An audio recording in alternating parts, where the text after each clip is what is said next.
Baik, saya mulai penjelasannya. Untuk backward facing step, tahap yang awal adalah kita melakukan penggambaran dulu di sini ya.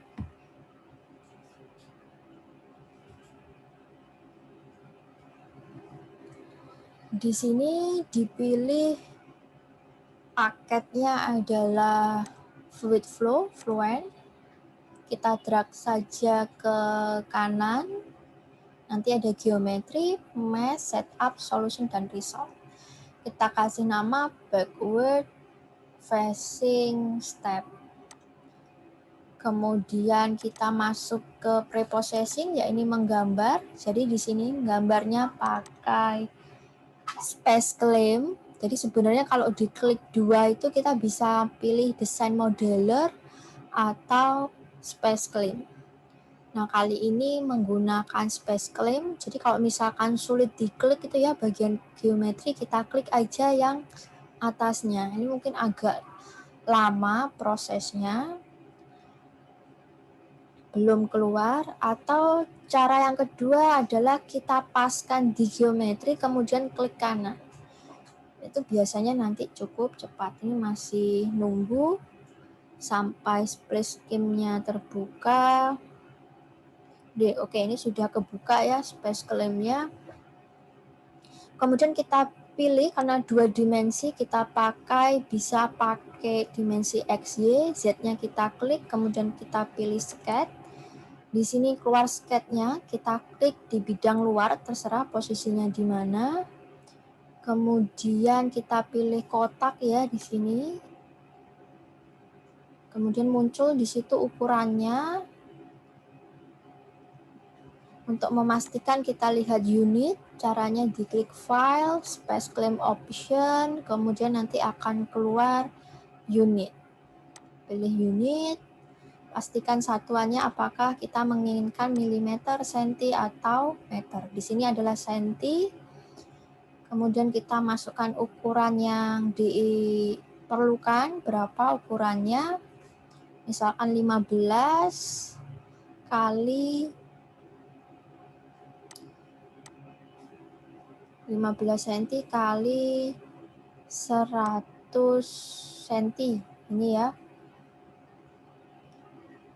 Kemudian kita drag lagi, kita paskan dengan layar.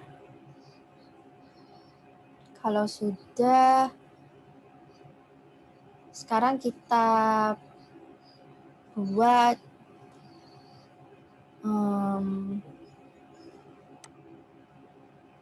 potongannya. Ya, ini kan masih saluran lurus saja ya. Sekarang kita buat potongan tingkatannya. Kita pilih lagi di sini garis ya, line di sini. Kita ukur line-nya berapa.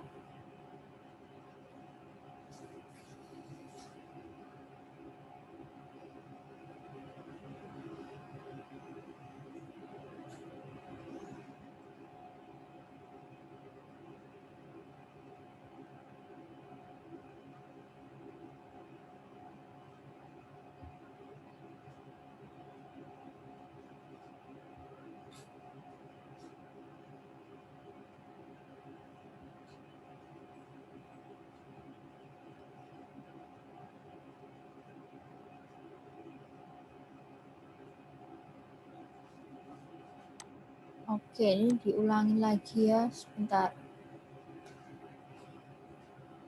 Oke, ukurannya diperbaikin ya, di sini 250 mili jadi 100 mili. Sebentar.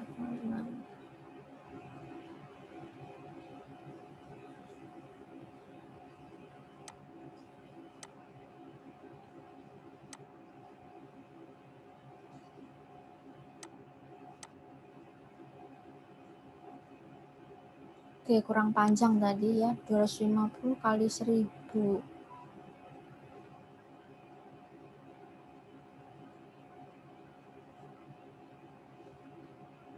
Oke, ini tadi 250 kali 1000. Kemudian Ini untuk potongan tingkatannya atau undakannya, yaitu 100 mili kali 300 mm. Ya, ini nanti akan kita potong. Kemudian pilih trim di situ ya, trim away. Ada warna merah itu tandanya bisa dipotong. Nah, ini sudah jadi. Nah, sekarang kita mau menggunakan structure mesh karena bentuk structure meshnya structure, jadi kita harus membagi backward ini menjadi 3 bagian, teman-teman ya. Ini untuk garis bantunya yang kita gunakan untuk membagi backward ini menjadi 3 bagian. Jadi harus ada garis-garis yang terhubung. Ini seperti ini dihapus dulu ya. Sisi yang luar. Nah, kemudian kita cek untuk meyakinkan. Nah, ini berarti tandanya masih satu garis yang hijau tadi ya. Jadi harus kita potong. Jadi kita perlu garis bantuan, kita pakai trim away. Nah, ini kita potong dulu biar jadi 2 garis yang bagian atas. Ini kita potong. Yang ini juga gitu, yang bawah dipotong dulu biar jadi 2 garis. Kemudian kita hubungkan lagi. Yang kosong-kosong ini kita hubungkan lagi menggunakan garis. Jadi ini nanti akan menjadi 2 garis untuk sisi atas sama kanan, samping kanan. Nanti itu akan menjadi 2 garis. Nah, ini memastikan, diklik satu persatu untuk memastikan garisnya ini semua terpisah, tidak ada yang terhubung. Fungsinya apa? Fungsinya nanti untuk membuat structure mesh. Baik, kalau sudah, baru ini nanti kita definisikan menjadi surface. Klik surface ya, section mode.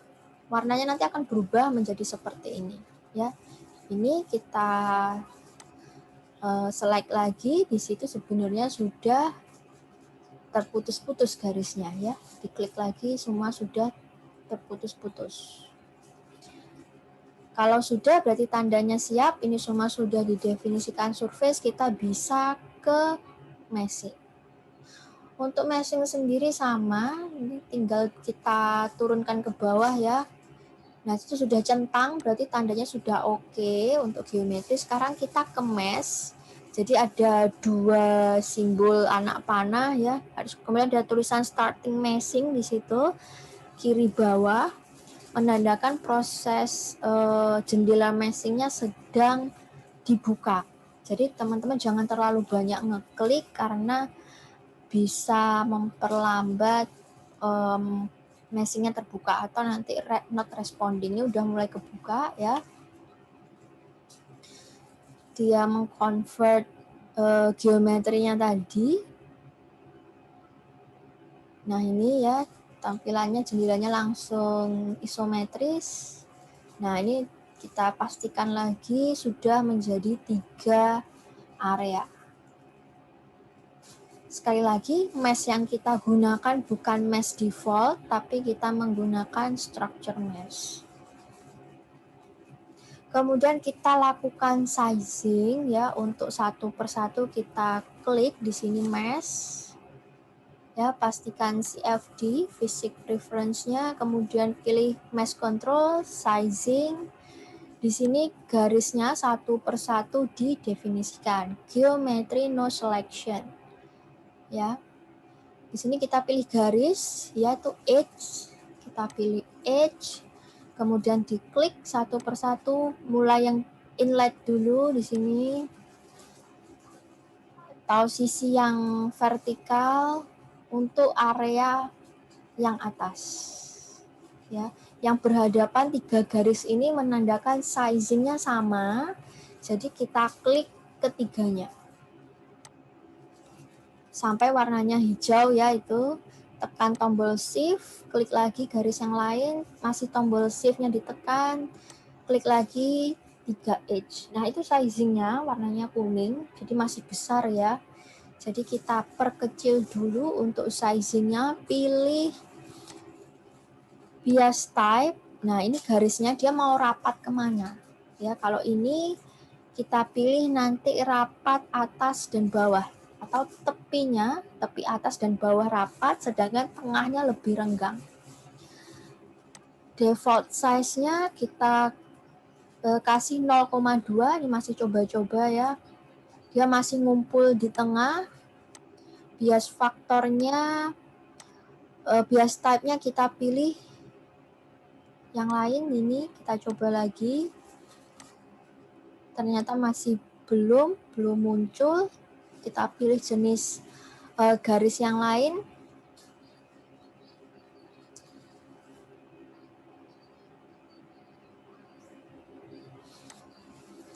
Belum ada perubahan, berarti tandanya kita nanti memasukkan,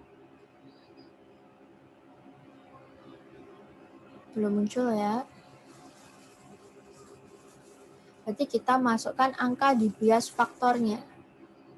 Kita masukkan 1, dicoba lagi, ternyata belum ada perubahan, berarti kita perbesar lagi nanti angka di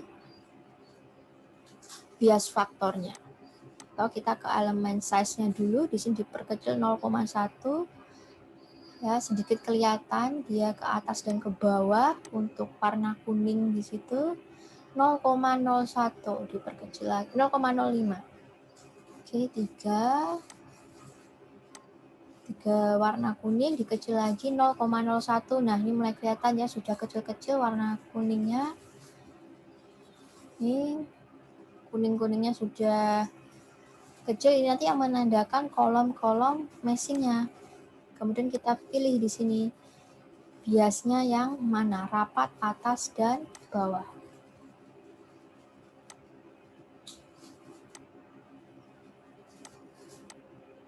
Oke, kita perkecil lagi tampilannya, pilih garisnya lagi.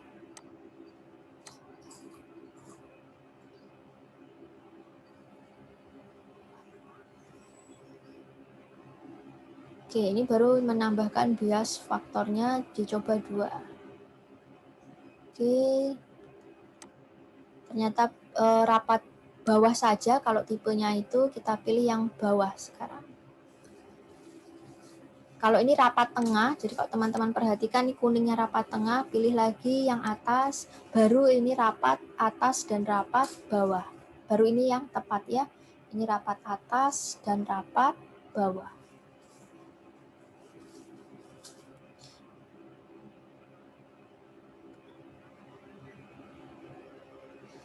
Kenapa rapat atas, rapat bawah? Tandanya kita memperhatikan nanti fenomena yang terjadi di dekat dinding atau wall bagian atas dan bagian bawah.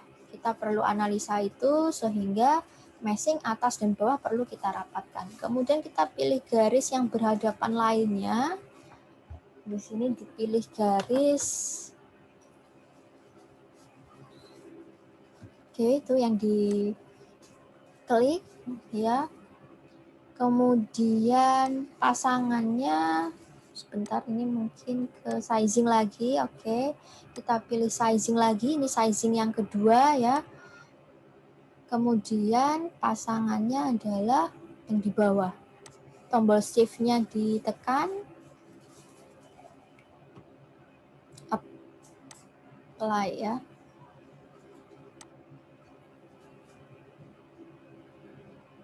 Ya, itu 2 garis yang dipilih, apply.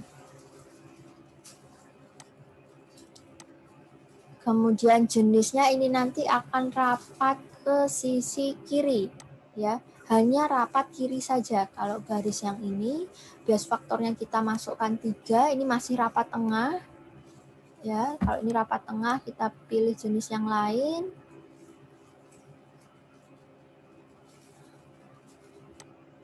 Oke, sizing yang kurang kecil 0,05 dicoba di sini, terlalu besar 0,05. Oke, ini masih kurang tepat, bias faktornya dinaikkan lagi jadi 4. Belum juga, kita perkecil lagi 0,02. Nah, mulai nampak, tapi yang kita inginkan nanti di sini rapat kiri saja.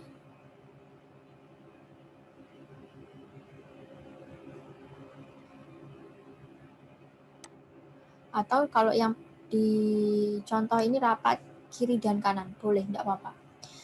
Berikutnya adalah garis yang ini yang diklik. Ya, kemudian ini ada garis lagi sebenarnya, tekan tombol shift, kemudian garis bawah. Ini pun sama, sebenarnya yang diinginkan hanya rapat kanan saja, ya, rapat di sisi kanan atau outlet.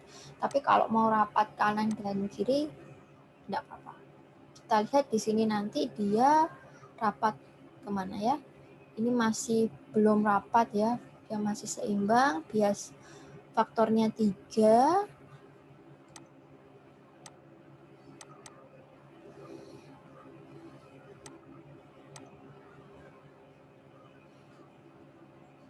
Oke, ini berlawanan ya, yang atas rapat kanan, yang dua bawah rapat kiri. Tandanya kita harus pisah karena tanda 3 garis ini tidak sama.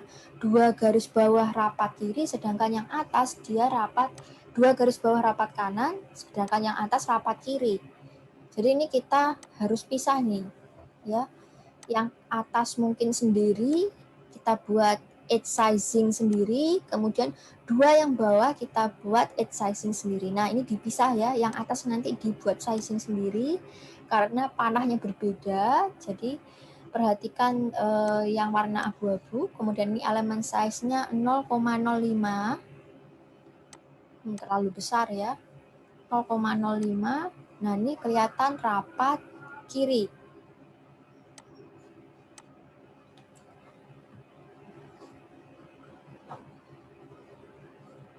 Oke, ini sudah cukup bagus. Kalau yang di sini dia minta rapat kiri saja. Sekarang yang atas ini terpisah, sama ya, rapat kiri dengan elemen size nanti yang sama. 0,02 bias faktornya. Oke, rapat kiri, bias faktornya 3. Oke, ini masih rapat kanan. Kita balik berarti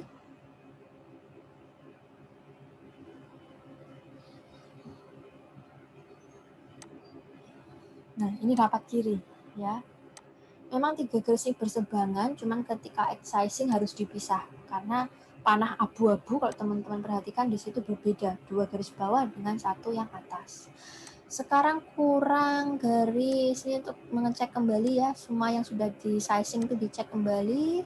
Sekarang kurang 2 vertikal yang bagian bawah, edge sizing lagi ya, tekan tombol shift-nya, ini yang berseberangan. Apply, kemudian elemen size-nya 0,05,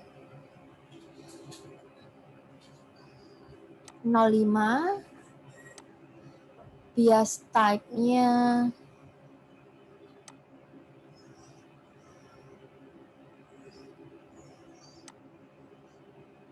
bias faktornya 3, bias type-nya nanti rapat atas dan bawah bisa. Kurang kecil 0,01, 0,08, 0,008 dicoba. Ini sudah nampak ya. Tinggal kita perbaiki bias type-nya.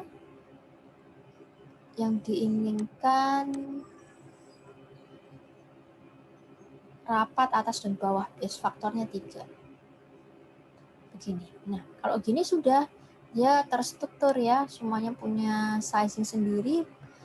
Generate. Oh, kita kemas dulu kemudian generate. Oh, nih, oke, ini dicek lagi memastikan ya. Oke, pelan-pelan sabar saja, ini dicek satu persatu biar tidak jadi kesalahan. Kita generate mesh sampai nanti akan muncul statement successfully. Belum nampak, makanya kita klik mesh. Nah, ternyata bentuknya masih seperti ini ya. Ini kita tidak ingin seperti ini, kita ubah di control mesh, pilih face meshing. generate mesh lagi di sini. Oh, dia minta selection area yang mana dulu? Tiga-tiganya ya yang diminta. Apply. Kemudian kita harus generate. Klik mesh lagi. Nah, ini sudah jadi ya. Sudah jadi kotak-kotak seperti ini. Jadi kalau diperhatikan di situ rapat kiri, rapat atas bawah gitu ya. Apakah bisa lebih rapat dari ini? Bisa, sebenarnya bisa lebih rapat lagi. Cuman kita running saja mesh yang ini dulu. Ini sudah mewakili untuk structure mesh. Kalau contoh yang unstructured, dia bentuknya tidak tertata rapi ya. Kalau ini kita tertata rapi. Sekarang kita memberikan domain, ya ini memberikan nama di setiap sisinya, ya ini klik garis yang kita perlukan, kemudian klik name selection, klik kanan ya, inlet, kemudian oke. Oke, sisi kiri garis itu mewakili inlet, kemudian domain berikutnya outlet, diklik saja, shift ya, kemudian klik kanan, pilih create name selection. Ini adalah luarannya, diberi nama outlet. Selebihnya yang lain adalah word. Ya, ini tombol shift-nya masih ditekan, klik satu persatu. Garis-garis ini, create name selection, word. Kemudian oke. Ini untuk memastikan, kita klik tombol plusnya, inlet, outlet, dan wall. Jadi ada 3 domain di sini ya. 3 domain. Di sini sudah kita lakukan meshing, sudah memberikan domain. Tahap selanjutnya kita buka setup-nya, tapi di situ tandanya masih petir ya. Tadi tandanya kita perlu update hingga tampilan di meshing centangnya ada tulisan successful ya. Tadi kan masih ada seperti petir gitu warna kuning. Nah, ini sampai muncul centang. Update-nya di meshing tadi, jangan update di sini. Sekarang kita ke setup tahap pro-processing. Kita pilih oke. Di sini tampilannya nanti akan muncul seperti ini ya, masih loading.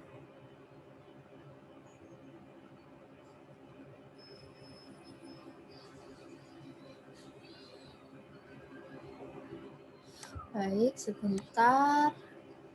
Ini tahapan tampilan mukanya. Ya, dia masih loading. Nah, ini mesh-nya gitu ya, cukup terstruktur di sini. Kemudian diperbesar ini. Ya, ini dipaskan tengah, kita ingin mengamati. Ngecek lagi mesh-nya.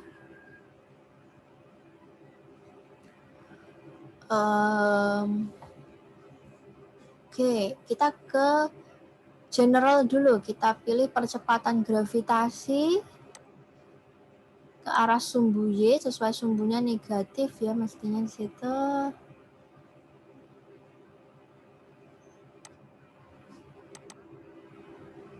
Oke, ralat ya, mestinya di situ negatif. Atau mungkin sumbu Y-nya di bagian atas, jadi tidak perlu dikasih negatif. Kemudian ini adalah viscosnya, apakah alirannya laminar atau turbulen. Di sini dipilih K epsilon, standar, kemudian oke. Materialnya ada 2, fluid dan solid. Untuk fluidnya kita pastikan R di sini udara ya. Berapa density-nya, berapa viscosity-nya, dia terkait properties-nya. Kita lihat apakah sesuai dengan yang kita inginkan. Kemudian ini boundary condition, yaitu pemberian nama di domain. Inlet tadi, domain yang sudah kita berikan, boundary-nya apa? velocity inlet. Ini ya, velocity inlet. Sekarang kita masukkan kecepatannya berapa. Di sini diberikan kecepatannya 0,8. Kemudian outletnya berupa, kita lihat di sini outletnya outflow ya, outflow. Kemudian wall-nya adalah wall, sudah pas ya, type-nya adalah wall. Tahap berikutnya adalah reference value, kita menghitung dari inlet. Oke, kita hitung dari inlet, makanya diperhatikan lagi. Kemudian metodenya apa? Di sini dipilih first order upwind saja untuk momentum, lainnya first order. Kemudian control, untuk control ini kita lihat nilai-nilainya, monitor, kemudian residual ini untuk menentukan kita pengen batasannya berapa untuk konvergen. Kalau di sini 10 pangkat negatif 3, kita pilih default saja 10 pangkat negatif 3. Kemudian initial condition kita pakai hybrid initial ya, sampai muncul done untuk inisialisasinya. Kemudian kita siap running ya, karena kasusnya steady kita masukkan saja 100, kita coba kemudian calculate. Konvergennya sampai batasan tadi 10 pangkat negatif 3 untuk quantity, velocity, energi, seperti itu. Kemudian oke, ini screen-nya.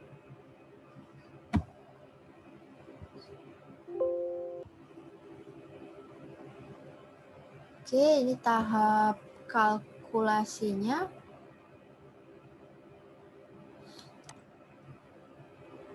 Kita calculate di sini, nanti akan muncul grafik ini mewakili continuity, velocity.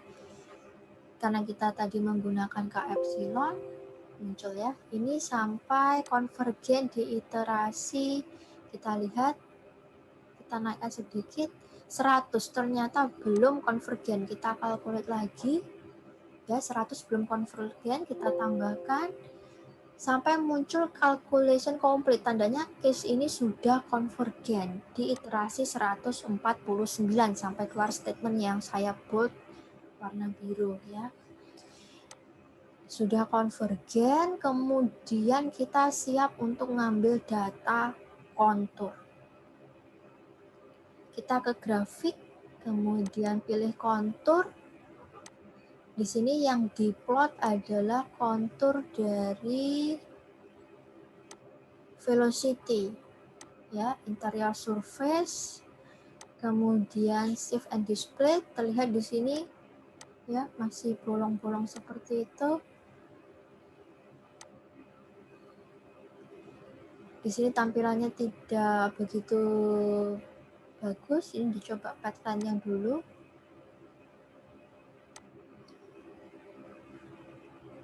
Pipeline ini lebih ke pola alirannya seperti apa gitu ya. Nah, ini pola alirannya ya, di situ ada reattachment, aliran balik di situ, reattachment yang bentuknya lingkaran. Di sini mencoba saja tampilan color map-nya.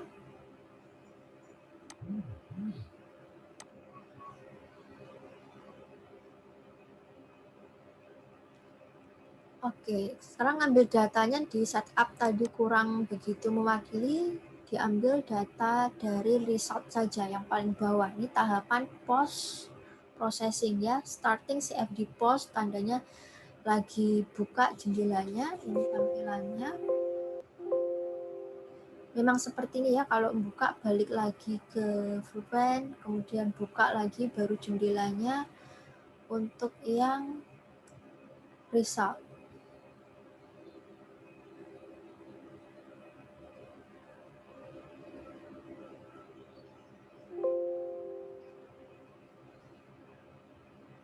Nah, itu tinggal diklik saja itu ya. Oke, kemudian ini frame-nya. Kita klik sumbu Z untuk menampilkan bidang YX. Konturnya kita pilih, kita namain kontur velocity, kemudian oke. Kita pilih velocity untuk variabelnya, location-nya adalah simetri 1. Kita coba apply, udah jadi seperti ini kontur.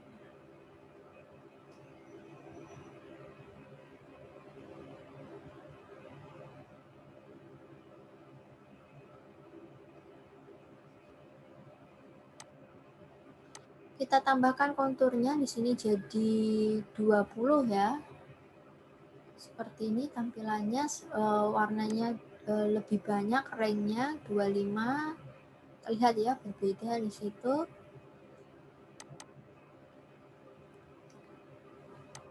Kemudian label ini itu adalah garis atau legend.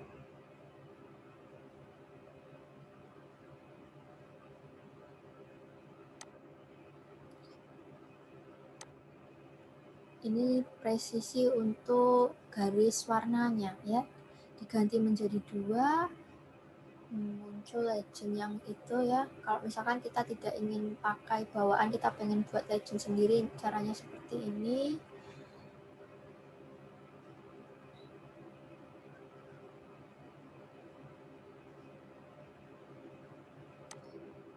Nah, centangnya dihapus untuk menghapus legend bawaan. Kemudian ini posisi dari legend yang kita buat tadi mau di mana? Dipindah ke left, berarti dia sudah pindah. Appearance-nya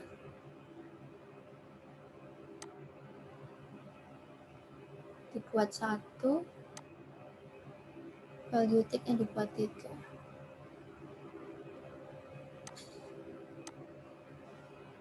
Itu adalah untuk size-nya. Seperti ini penjelasan untuk simulasi backward facing step secara 2 dimensi ya.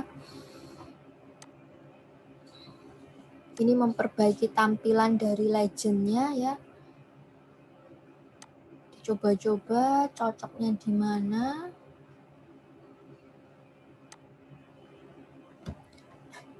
Untuk streamline, surface streamline dipilih.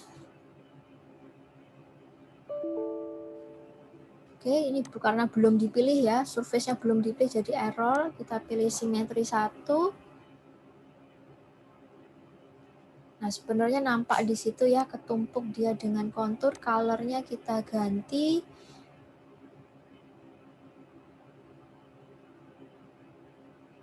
white to blue. Nah, muncul di sini. Kalau garisnya kurang banyak, kita bisa tingkatkan off point-nya di sini jadi 100. Nah, tampaknya seperti ini ya tampilannya. Di sini kontur ditumpuk dengan streamline. Di penggambarannya nanti bisa dipilih nih mau tampilannya apa, sesuaikan dengan kebutuhan kita, apakah hitam putih atau mungkin ada ingin warna gitu ya. Nah, ini konturnya tadi centangnya sudah dihilangkan ya, jadi hanya streamline saja, atau mungkin ingin pilih grayscale juga bisa. Nah, ini streamline-nya. Konturnya diklik lagi, ditumpuk ya. Ini ditumpuk.